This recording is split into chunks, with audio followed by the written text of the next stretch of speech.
react to change, right? You've done that. You remember in school, you put your hand in the cold water, and you take it out, and you put your hand in the hot water, and you go, oh, look at that. And then you say another hand, you only have two, the other hand, and you put it in the hot water, and it didn't feel as hot, right? Because we react to change. As teachers, it's our job to irritate you. Isn't that funny? Isn't that weird? Right? It's our job to make you feel pain. Because then we know you're learning. Then we know we're moving you in a direction that you aren't familiar with, that you aren't comfortable with. Good teachers teach you what you want to learn. Great teachers teach you what you need to learn. Great teachers get to know you, look inside your brain, and figure out what you need to grow and to learn. And so I want you just to continue in some cases, or to start if you haven't before. I want you to say yes to everything that your teacher offers you. Say yes. Especially when they ask you to do something that you go, oh, I don't know how that's relevant. I'm so busy with all this other stuff, I can't be distracted. My life is so big. Life is big. There will always be an excuse not to make yourself uncomfortable. You wake up in the morning and it's like, oh, I just feel like crap. It's only life drawing. What am I really getting from life drawing? I'm not really going to be a life drawing person. A cartoonist all my life. Right? It's easy to allow those coping mechanisms to kick in and avoid those classes, those learning opportunities that really make you uncomfortable. But those are the most important learning opportunities.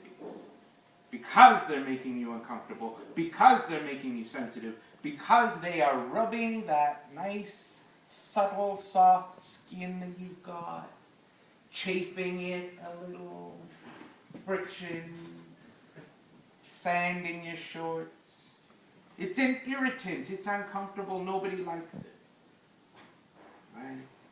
It's hard, it's painful. And we, as your teachers, are doing it not because we're sadistic. You might think so.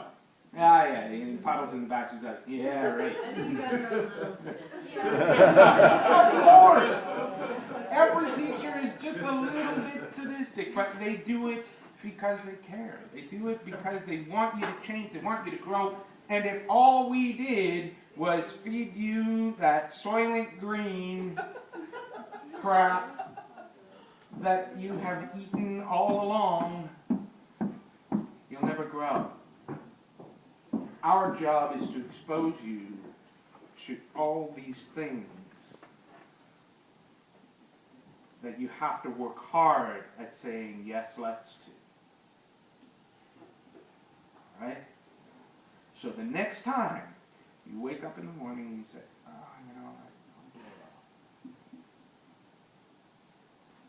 really ask yourself, am I blowing off because I'm feeling defensive and nervous and scared and apprehensive and anxious about this thing that's going to push me in this direction that I'm not comfortable with? Or am I actually ill? Am I actually suffering food poisoning? Am I actually needing to go to the doctor? Right? And in those classes where you check out mentally, because there's this thing called absenteeism, there's also this thing called presenteeism. And that irritates the crap out of me. Because you show up and then you switch to the UHF channel. Boop! This channel is off the air. Nothing's going in. We can't teach you if you're not receptive. Learning is a conversation. It requires feedback. It requires all of us to participate in the conversation. Right? Even when I'm talking to you, and I'm the one doing all the talking right now, I'm having a conversation with your eyes. I'm checking to make sure that you are engaged in what I'm saying. And if you're not, I yell. And then I talk a little quieter again, just to get you all lulled into that nice, happy place. And then I punch you in the face with my voice. All right? Because learning is a conversation. It requires you to participate. It requires you to pay attention. It requires you to say yes. So when I offer you something, what are you going to say? Yes. Have a great lunch. Yes.